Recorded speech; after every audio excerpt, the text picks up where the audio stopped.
world's first bionic superhumans. They're stronger than us, faster, smarter. The next generation of the human race is... living in my basement?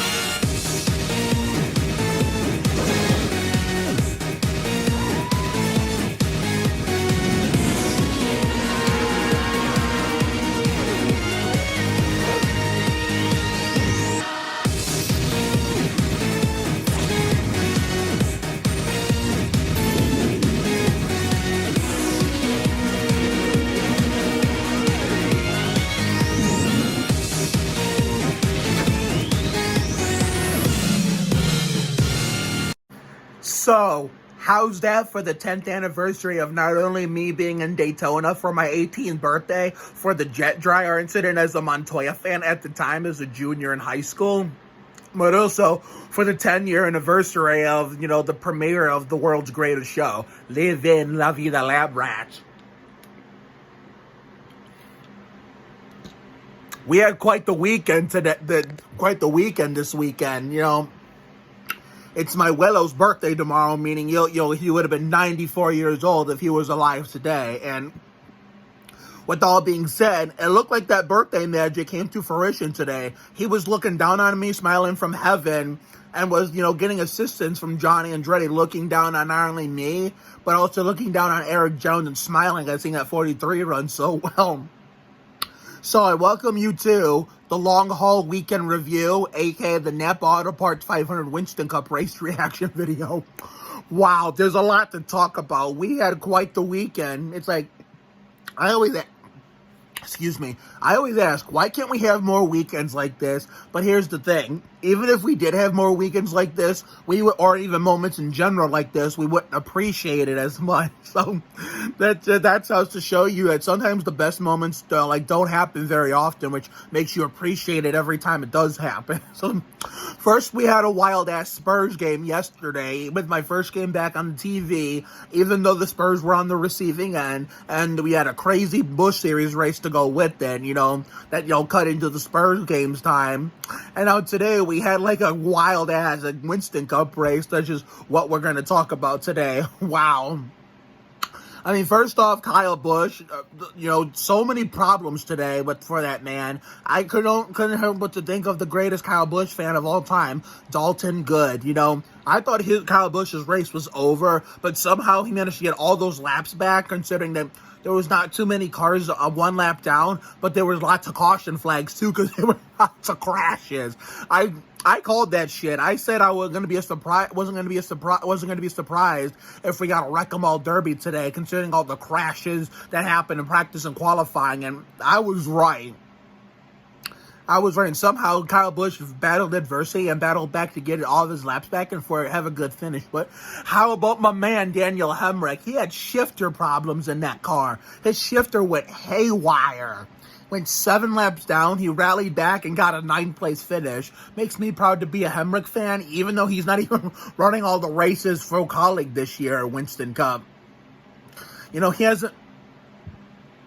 since he was let go from that, RCR, bunch of, to make room for Tyler Reddick, who had the race of his life until that tire blew. I looked like he was going to be okay until William Byron came and collected him. So, even though I'm more of an Austin Dillon fan than a Tyler Reddick fan, I was devastated for Reddick. I wanted to see him win. It's just he has the shittiest luck. It's like something about that 8 car ever since Dale Jr., gave it up.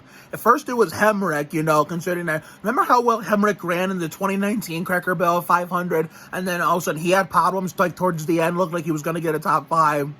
And, even in the 8 car in the Busch Series in 2020, I mentioned this last night's reaction video for the Busch Series race.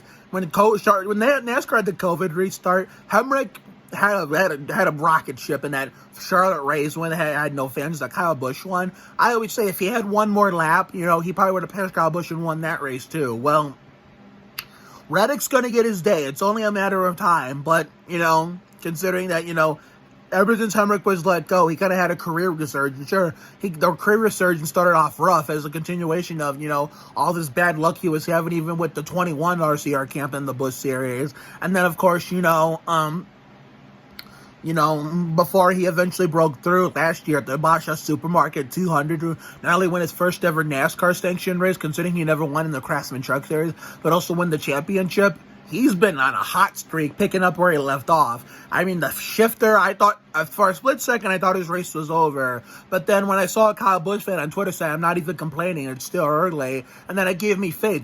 There's a lot of race left for Hemric to get back into contention, so hang in there, even if it takes forever. It took forever, but he ended up getting a 9th place finish after going 7 laps down after his shifter went haywire. It's like, wow. But considering how well the 43 car ran today with Eric Jones, I hope that, that magic can eventually, rub off on Ty Dillon, to put that 42 car back in victory lane for the first time since, Larson was in it at CGR. And for the first time, the 42 would have to be in victory lane with me cheering for it when Montoya was behind the wheel, but, at CGR before Larson took over. Considering that the last time the 42 went to victory lane with me cheering for it was the 2010 Sirius Satellite Radio at the Glen when Montoya put on a clinic that day to, right after blowing the Brickyard for 100 2 years in a row. 09 for speeding and 010, 10 for a questionable pit call by Brian Patty, who was his crew chief at the time. Oh, remember, 09 was his fault for speeding, leading 160 laps. And, even though Junior brought that caution out, after the penalty, it looked like it was going to be a break for him, but he got stuck in traffic in dirty air and had to settle for 11. And I remember being the angriest 15-year-old on the planet that day, living in Michigan in the Lindor house, and I hated Jimmy at the time, considering I got tired of him winning a lot. And so I didn't even bother to watch the post-race show. I shut off the TV and went to my room because that's how angry I was, considering that Montoya got screwed and Johnson, a guy who I hated at the time, ended up taking the win. But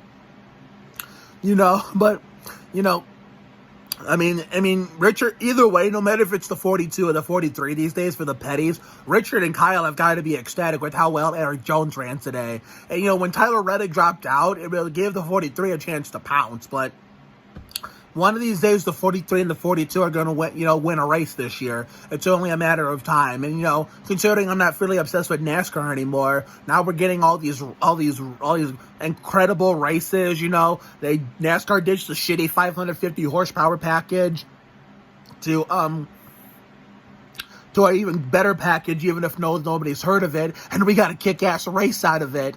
I mean, there was lots of action going around all over the place. Brad Keselowski with the reckless abandonation, or reckless. It could go either. It could be reckless driving, reckless abandonation. Same thing. He's 2 for 2 when it comes to that shit. But when he spun off turn 4 earlier, he's lucky he didn't collect any more cars. But then he took out the Daytona 500 winner in his old car that beat him out last week, and took out Harrison Burton, who was for the second week in a row caught up in someone else's mess. And of course, Bubba got wrapped up in that.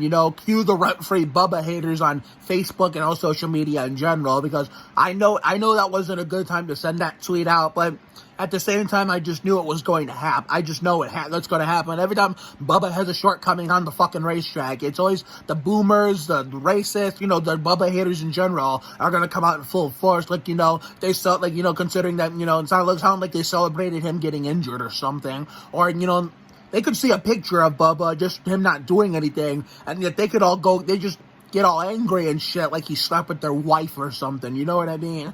But anyway, but Austin drove a hell of a race today, considering that his pit crew was on the ball all day long, had him up in the top 10, and then it rolled to the top 5, and I thought he was going to get that win. And I was hoping Suarez would get it if Austin couldn't, because I know how happy my father would get it if, Suarez finally wins his first Cup race after he beat Kyle Busch straight up on speed at MIS when we went in June 2016, which is how my father became a Suarez fan. But one day Suarez is going to get his first win. One day Ty Dillon's going to get his first win. It's only a matter of time before my father and I are that happy again. But all in all, until then, I'm really happy with the result that Austin and Hemric put up today. And I don't even know who's going to be in that Colleague 16 next week. I don't know if it's going to be AJ or we're going to be in it again with Gregson. But anyway, I'm okay with Larson now compared to when he was at CGR and I was the number 1 Larson hater. I don't really mind him winning compared to back then, but you got to admit, Larson fan or not, that was a boneheaded move to stuff his teammate in the wall like that. First I hate it for the other 300 cars, you know. First, Byron got taken out, you know, with, you know, in Tyler Reddick's problem, a dominant Tyler Reddick. And then Alex Bowman, you know, slapped the wall, you know. And, of course, that shit didn't bring on a caution, but rightfully so, because Austin was in the middle of making his charge. And then Larson, the eventual winner, puts Chase in the wall. And did Chase's arm edge? Let me get a shot. Yep. Did Chase have to do this? Because look, like some people say he spun intentionally just to make sure Larson lost the race, and even if that was the case, he spun intentionally. His plan actually still backfired, and Larson still won. So it's going to be interesting to see what NASCAR does if they decide to investigate this. But whether they investigate it or not, let alone do anything or not, it's going to be one hell of a team meeting on Hendrick Motorsports tomorrow morning. I mean, Mr. H ain't going to be happy with this shit, but I can understand why a lot of Bowman and Chase fans were angry and pissed off on Twitter today. And, you know, basically Toxic Fungi 13. Jeez, I keep saying that wrong, but anyway, so the racing was pretty damn good today. Well, I know they were going to turn California Speedway into a short track after the 2021 running that sadly never happened. But based on what we saw today and yesterday, don't fucking touch this track. Don't you even fucking dare think about laying a finger on this track. Yeah, and produce some good-ass racing. Sure, short tracks in general are good, like Bristol, Richmond, Martinsville, but not this. Not this at all. So do not touch California Speedway at all costs. So we had a kick-ass race today. I mean, I hope we get more kick-ass races throughout the season, even if races I don't watch, you know what I'm saying? Because you're not going to expect me to watch every race this summer, considering I'm not fully obsessed with the sport anymore. But anyway, so besides the bonehead move by Larson, congratulations to him for picking up where he left off. And Daniel Trotta called that shit from a mile away for that last restart. And Larry McReynolds did a hell of a job calling that shit before the race when I was waking up and getting ready. But that's pretty much all we have to talk about today. I mean, a kick-ass Winston Cup race, that was crazy. A wild Spurs game last night, even though the Spurs came out on the receiving end, and a Livin La Vida Loca Busch race last night. Tomorrow's video is going to be, I mean, you know, so, you know, of course we got the Spurs game review against, who are they playing again? Let me go see. Okay, the Spurs got the Grizzlies tomorrow night, and that's going to be a reaction video to that, you know. But before we do that, there's going to be a special video, you know, visiting my Abuelo, my dad's dad, at his grave, the one who I sadly never got to meet because he died less than a year before I was born, October 12th, 1982. He was born February 28th, 1928, so tomorrow, if he was in a reality where he's still alive, he would be 94 years old. So me and my dad will be going there, you know, like we did last year. If you want to check that video out where we had 2 days in a row together to celebrate him for a whole weekend, link is in the description. That's going to be tomorrow's video, along with the Spurs game review for the game against the Grizzlies. And then we got a full week of TV, the Mark Martin installment of Promised Land on Hulu. I'm going to react to that. And then we got the Goldbergs, the Michael Waltrip installment, and the Million Little Things, the Johnny Benson installment. And then the Dale Jr. installment of Warped, I think. Yeah. But what installment of this is pivoting? I already forgot.